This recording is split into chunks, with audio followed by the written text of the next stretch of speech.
রাজ্য সরকার, কেন্দ্র সরকার যেমন জনবিরোধী নীতি নিচ্ছে, রাজ্য সরকার তার সঙ্গে যোগ্য সংযোগ দিচ্ছে। কেন্দ্রের কোন এই ধরনের দানবীয় আইনের বিরুদ্ধে, সর্বনাশা আইনের বিরুদ্ধে রাজ্যের কোন পদক্ষেপ নেই।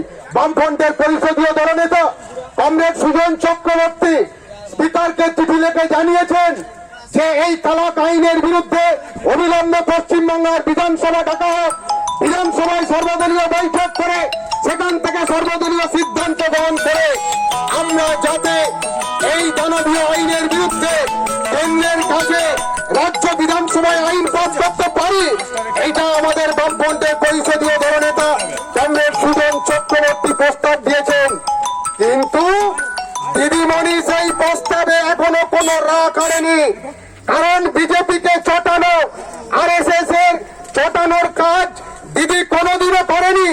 তাই বিজেপি যে আইন নিচ্ছে, পশ্চিমবাংলার তৃণমূল নাটক করছে, প্রকারান্তরে সেই আইনগুলোকে দিল্লিতে গিয়ে তারা সমর্থন জানিয়ে আসছে। এইরকম একটা পরিস্থিতির উপর পশ্চিমবাংলা দাঁড়িয়ে আছে। কয়েকদিন আগে আপনারা দেখলেন যে আমাদের রাজ্যে আমফানে ক্ষতিগ্রস্ত হলো, কি নির্লজ্জ প্রশাসন, 1000 কোটি টাকা রাজ্য কেন্দ্র সরকার অনুদান দিল। সেই টাকা কারা পাবে? যারা ক্ষতিগ্রস্ত হয়েছেন, যাদের ঘর বাড়ি ভেঙেছে, যাদের ফসল নষ্ট হয়েছে, যাদের মাছ নষ্ট হয়েছে, ক্ষতিপূরণ তাদের পাওয়ার কথা।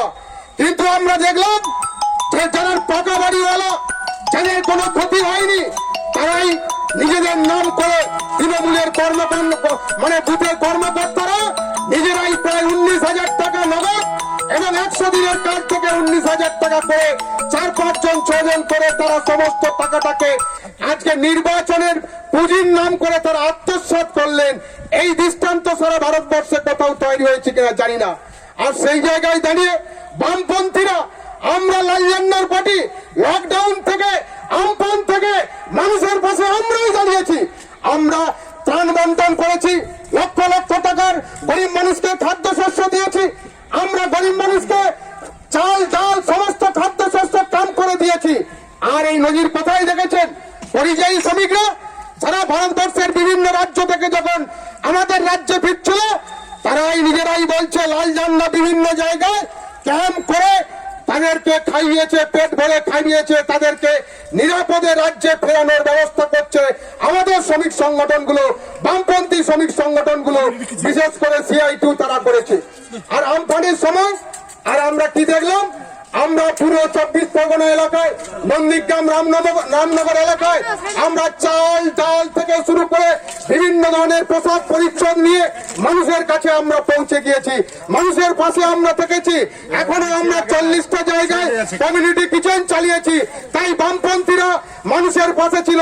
যারা বলছে বাম না রাম, আসলে যাকেই আপনি দেন না কেন, আসলে তৃণমূলের এপিড আর ওপিড, যাই তৃণমূল তাহাই বিজেপি, যাই বিজেপি তাহাই তৃণমূল, এরা উভয় জনগণের শত্রু।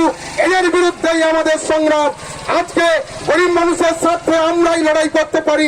বিশ্বস্ত সাথী লাল ঝান্ডা, সেই লাল ঝান্ডার মিছিলে আপনারা অংশগ্রহণ করে আগামী দিনে লাল ঝান্ডাকে প্রসারিত করবেন এবং আজকের এই পদযাত্রাকে আপনারা সৌভান্ত করেছেন, তাদের জন্য আবার আপনাদের লাল সালাম জানিয়ে আমি শেষ করলাম।